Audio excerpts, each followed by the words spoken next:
Welcome back to Global Money Talk. As we get ready to wrap up the week, the month, and the quarter, SamPro TV is bringing you a Market Insight segment with Dan Ha, partner at Karani Asset Management. Dan, happy Friday. Thank you so much for joining me. Well, thank you for having me. I was in your seat yesterday. Yes. That is not an easy seat to be in.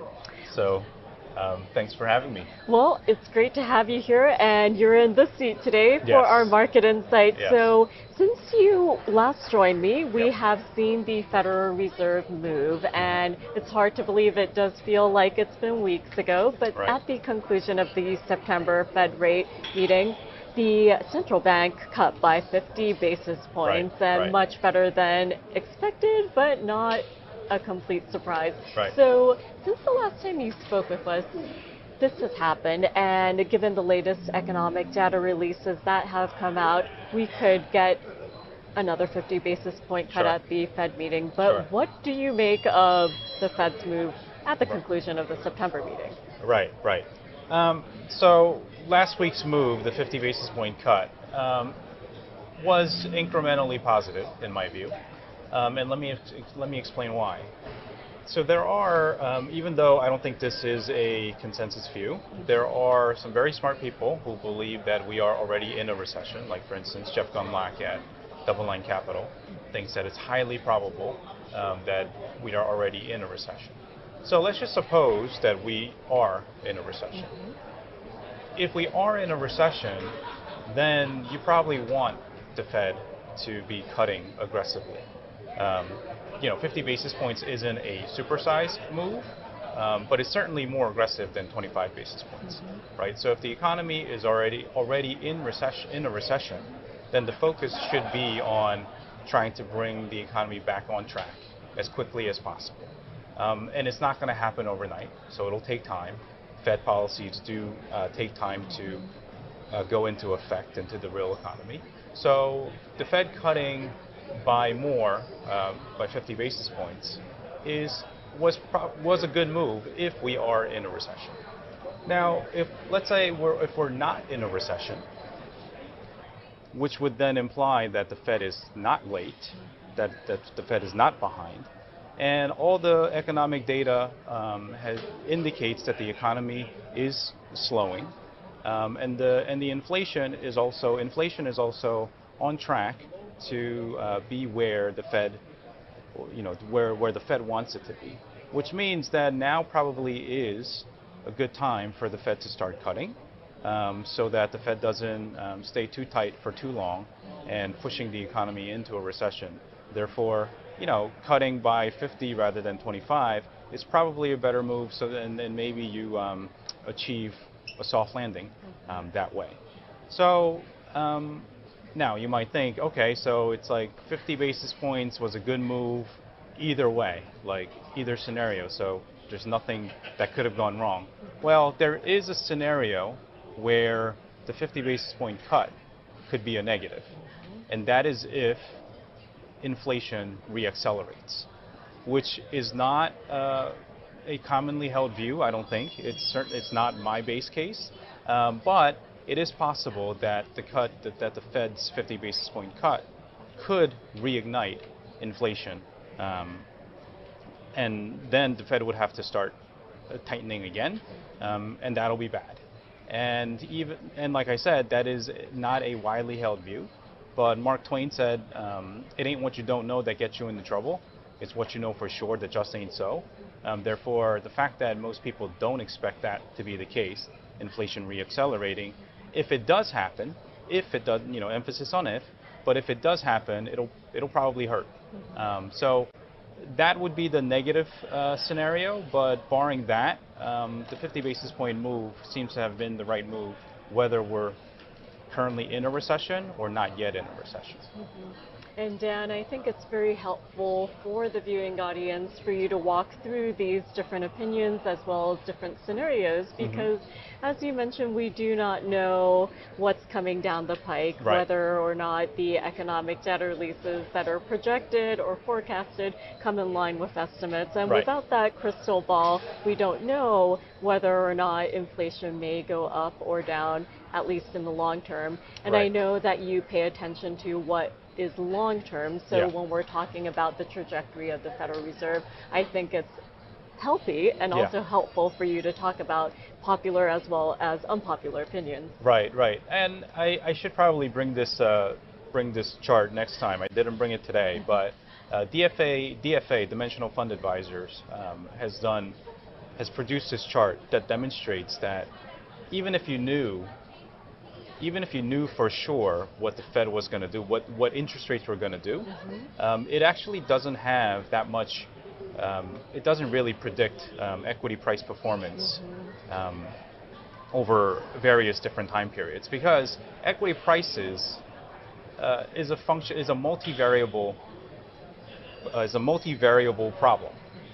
It's not like there is just one variable that is the interest rate that drives equity valuations. So, interest rates matter.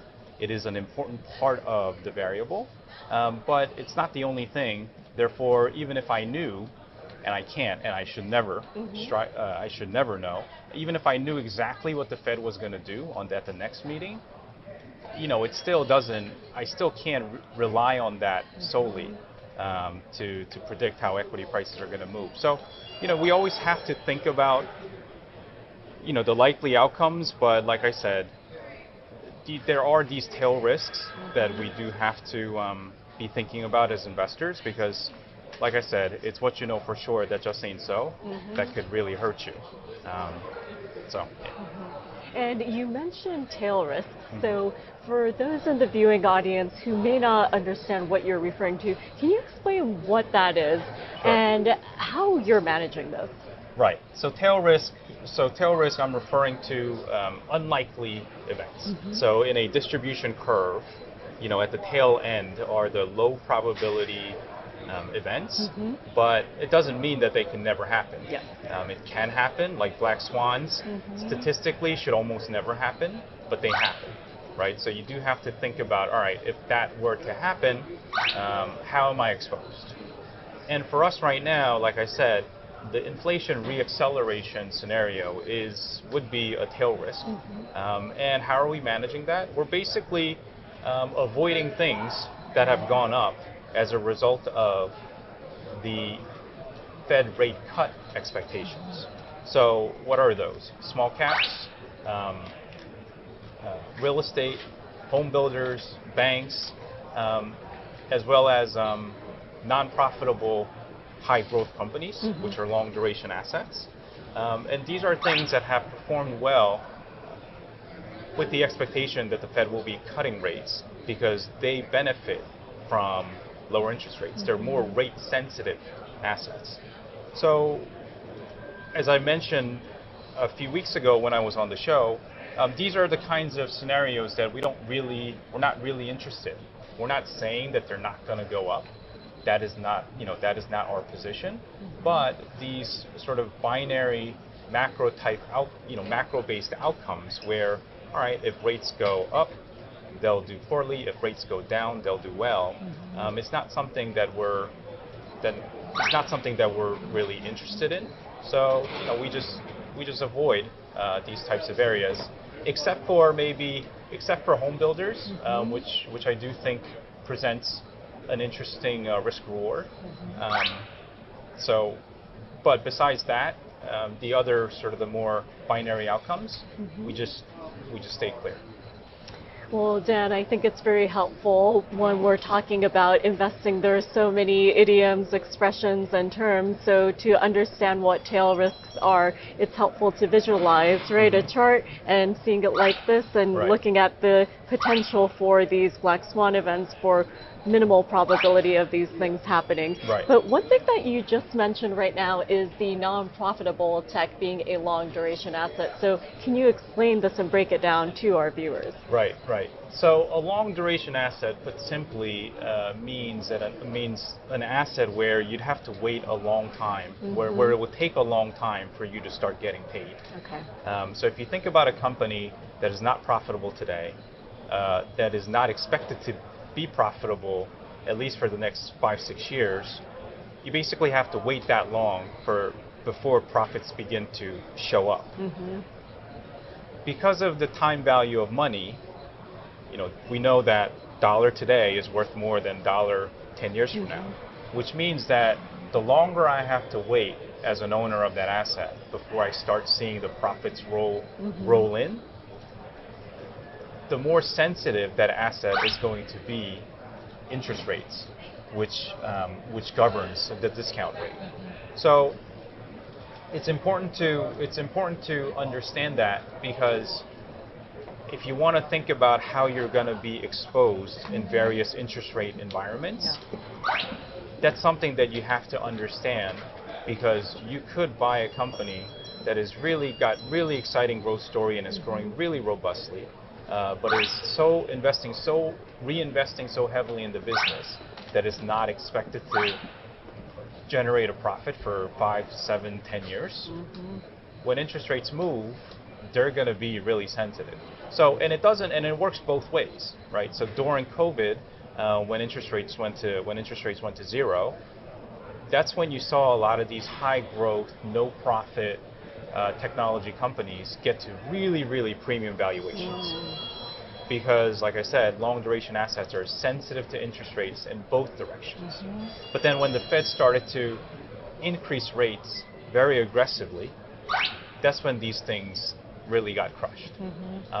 And on the other hand, while these things were getting crushed because interest rates were going up, on a relative basis, values, what we typically call classic value stocks, sort of low PE, low growth, but generating a lot of free cash today and next year, those stocks did relatively better, because those stocks are less sensitive to interest rates, and in fact, so on a relative basis, those are more attractive. Yeah, I think it's so important to be able to break that down in terms of the correlation to interest rates and what happened in different rate environments. So I do want to go back to a comment that you made earlier. You did say that you're looking for other ways to play the market. So we know there's been a lot of volatility this year. We're about to head into the final quarter of this year. But at this moment in time, as we move forward into not just the rest of this year, but next year, what are you looking at? So if we're avoiding these sort of tail stuff or binary situations, how are we playing the market? So I do want to answer that first by just mentioning that our view on sort of valuation levels right now is fairly neutral. We see that in the bottom-up valuation work that we do very regularly, something that we do all the time. And that work indicates that most of the companies that we follow, valuations seem to be okay. They're not really attractive, and they're not really expensive either. And of course, I'm making a general statement here. There are some exceptions within the companies that we follow, but generally speaking, we see more sort of neutral valuation cases than not. That is also confirmed by, we also utilize outside research. There are some research firms that we trust more than others, and that is also confirmed by the views of these external sources that we use. And I'll also mention that it's also something that Howard Marks of Oaktree Capital said on Monday when I went and interviewed him. So, by the way, that's a teaser. So the my Howard Marks interview is coming to our viewers within the next couple of weeks. So please stay tuned. But yeah, it was also his view. It was also his view that stock prices weren't necessarily cheap, but they weren't necessarily really expensive either. So that's kind of the valuation backdrop, the sort of the stage that I want to first set.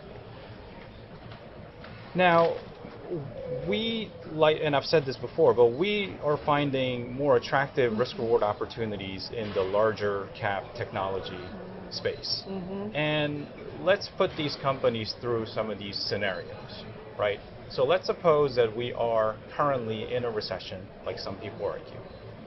If we are in a recession, then I don't want to go down the quality. I don't want to go into a recession with lower quality companies. And by lower quality, I mean, by lower quality, I mean companies with a lot of debt, companies with sort of shaky, higher business development risk, companies with thinner profit margins, if we're in a recession, and if we're going to be in a recession for a little while, I want to go into a recession with debt-free, highly profitable, really sort of stable businesses. And a lot of these larger cap software companies, they're usually debt-free, have tons of cash on their balance sheet. They're really, really profitable, generating lots of free cash flow. And often they're selling what are essentially modern-day essentials. So if we're in a recession, and valuation levels, it's important to pay attention to valuation levels, because if you find these kinds of companies and if you're paying like really premium valuation, then it's going to defeat the purpose, as I've said on the show before. But provided that the valuation levels are pretty neutral, these are the kinds of businesses that I would want to have if we're going to go into a recession. And by the way, if the tail risk situation happens and if the Fed needs to raise rates again because inflation reaccelerated, then these are also shorter duration assets than those sort of higher growth, no profit types of companies. You know, they're not going to earn, those companies aren't going to earn profits for a long time. These companies are earning profits, lots of them, today. The third scenario is if the economy is doing perfectly fine, and if the Fed successfully orchestrates a soft landing, and if we're going to have economic prosperity from this point on for multiple years, then you want to be involved with the company that's going to fully participate in that. And so what do I mean by that? You know, I want companies that have really strong base businesses that'll benefit from a broad strengthening of the economy, but also are doing some really exciting things on top of that, so that they have the potential, the optionality, if you will, to do even better than just a broad, than just a broad economy. And you can find a lot of those. Well, a lot of those. You can find those types of companies in the larger cap technology space. You can't just blindly pick anything. You obviously have to do your homework and pay close attention to valuation, but you can find those opportunities. And Dan, before we move away from this, I do want to ask you about quality. So you mentioned potential scenarios for the economy if we're in a recession, but let's just say there is economic prosperity, at least for the foreseeable future, even with tail risk. Does quality matter not as much in that case? That's a good point. In the sort of more near short to medium term, my guess is that it won't matter as much. What I mean by that is, all right, so in a broad economic prosperity kind of scenario, a lot of these companies that have been performing well recently because of the Fed, the expectation of Fed cuts and such, they've largely been laggards over the past, year to date and over the past year, year and 3 years, relative to their larger peers. So if we're in an environment where everyone, broadly speaking, is supposed to do well, these companies the stocks do have some catching up to do. And therefore, they will more likely than not outperform their larger cap counterparts. Also, if you think about it, like small caps, again, I want to make it very clear, I'm not predicting that small caps won't do well. The argument for small caps is that when rates are lower, not only are the stocks benefiting because of the long duration nature of the asset class, but a lot of these smaller cap companies are they're more indebted than the larger cap counterparts. Not in terms of the absolute dollar amount of debt, but just in terms of there are more smaller companies that have debt than the larger companies. A lot of them have floating rate debt. Therefore, if rates are going down, that's going to be good for their bottom line because their interest payment is going to be less. Therefore, if we have a scenario where economy is doing well, rates are gradually going down, that's a scenario under which these stocks will probably outperform the larger cap counterparts.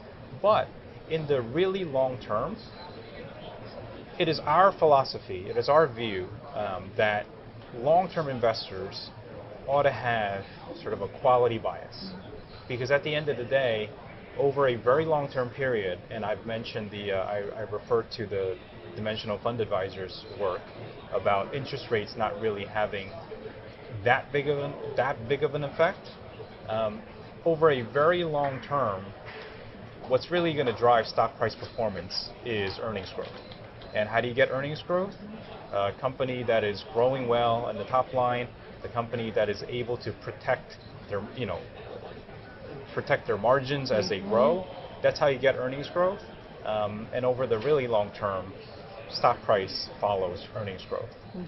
So I think quality always matters to a long-term investor. But if you want to play more of a sort of put on a short-term trade based on your view of where the economy is headed or where the interest rates are headed, then you could use things like small caps and more rate-sensitive asset classes to play that. It's just not something that we do. Well, I think it's great that you broke it down for us, because the narrative that we had been hearing in the middle of the third quarter, especially ahead of the volatility we saw on August 5th, that we were starting to see this rotation into small caps away from the Mag 7 names. So I think that's very helpful. And I think this is a great time to do a market check, because the Russell 2000 in New York morning trade is outperforming the major equity averages. It is higher by 1.5%, but the Dow Jones Industrial Average is rallying this morning as well, up by 1%. Or 420 points. Meanwhile, the Nasdaq is lower on the session, is down by 0.2%, and we are seeing the S&P 500 maintain gains on the heels of the record highs yesterday. But since, Dan, we're talking about some of the AI names, it's very interesting. We know that when we're looking at some of the Mag 7 names, their PE ratios are not necessarily low. But you said earlier that there are companies that are doing exciting things. So what kinds of things did you have in mind? Sure. I mean, for in the technology space, the most exciting thing, obviously, is AI. Now, I do want to be clear. Like AI could be a fad, right? We don't know. Nobody knows how AI is going to play out, but there are a lot of indications that point to AI being potentially really promising. I don't think I need to remind that to our viewers. I think everybody knows, right? That's also why it could potentially be dangerous, because it's something that everybody knows. Having said that, though, when you take comments like, so Elon Musk was at a conference a couple of weeks back and said something like, not an exact quote, but something like, AI he's never seen another technology platform that is advancing as quickly as AI. And then you take somebody like Sergey Brin, the co-founder of Google, who was also at the same conference. He said that he is spending these days all of his time on working on AI, because as a computer scientist, it is the most exciting thing that he has ever seen. This is coming from a man who co-founded Google, right? So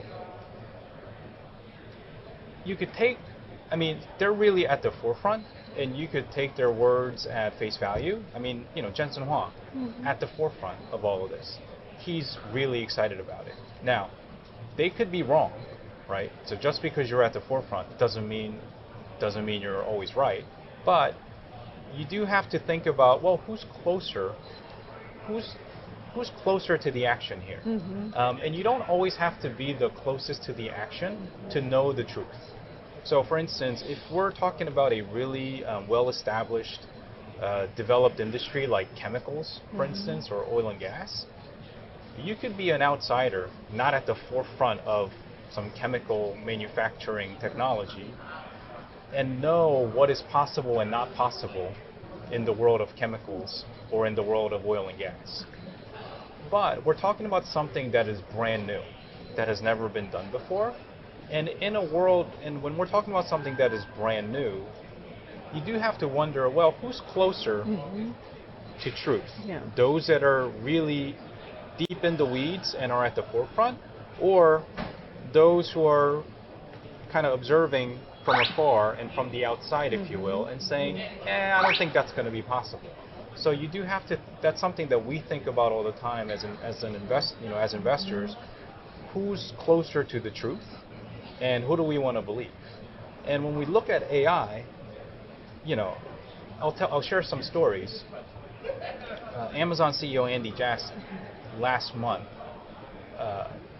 talked about how Amazon's Gen AI tool to help their Gen AI assistant for their software developers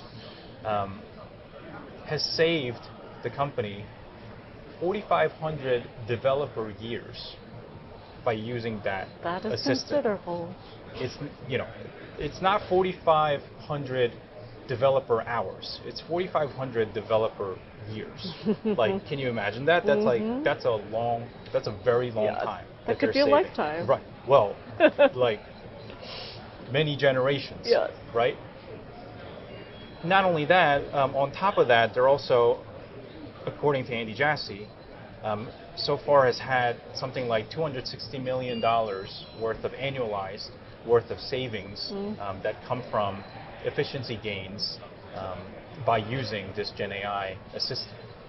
Like, those are real dollars, and for 4,500 developer years is really tangible. And it's not even just tech companies. Like Walmart CEO recently, I think it was on the conference call, talked about how because they use AI, they were able to reorganize or redo their catalog with 850 million data points. If they had not used AI, it would have required 100x headcount to do the same amount of work, probably in the same amount of time. So those are real tangible benefits that we're talking about. So, and actually, this past Monday, we showed a video of the AI dubbed what was originally a Korean interview that was dubbed using AI, and because AI was used, it took something like 1/5 the time that it would have taken a human to do the same kind of work, and 90% of the work was done by AI, and only 10% had to be human touch. So these are real tangible benefits. So whenever I hear sort of the bearish argument, which often is sort of around, well, AI really, there isn't real great value-adding use cases right now. All it can do is just summarize text and maybe help developers write some code. I'm like, $260 million and 4,500 developer years doesn't sound like developing, helping some software developer write some code. And it certainly seems like it'll be able to do way more than just summarizing text. But there are both sides to the argument, but I do think the bullish case, quite frankly, is more, at this point, more credible. And you speak to the tangible benefits not just in technology but across different industries, and we hear about the use cases, the application of Gen AI and what it means to humanity. But if we are able to focus on the more important tasks, you brought up the example of the video that was dubbed, and I personally was amazed by the quality, especially when it comes to language. We think about all the expressions, the idioms, especially when we're talking about something technical like finance and economics. And it was quite astounding to see the end result and the product as well. It was pretty mind-boggling. It was. And you did mention the bearish case. So now that you've set up the case for this, tell us what your opinion is. No, sure. I mean, obviously there is a base case, bear case, and the bear case usually goes something like this. You can basically take all the work that is being done by humans today, and people try to think about, well, what % of that work can be replaced by AI? And then you can quantify, well, okay, if all these companies can replace that work with AI, then how much savings is that going to be for all the companies? And compare that to how many dollars are going in today to support the development of these AI capabilities. And when the number is unfavorable, then AI is overvalued. Is essentially the bearish argument. The only problem with that argument, I think, not only, but the biggest problem with that argument is assuming that AI the capabilities won't become dramatically better within some reasonable time frame. It's hard for us to, generally speaking, imagine what is capable of when it comes to things that we just have never had before, right? Jensen Huang actually, at the conference that I mentioned last week when I was here, at that conference, asked the audience. He said, if airplanes were 1 million times faster, what would you do differently? It's kind of hard for us to imagine. We're only limited to what we've experienced thus far. It's really hard to imagine something that we haven't experienced yet. But so, it is possible that it could really change a lot of things.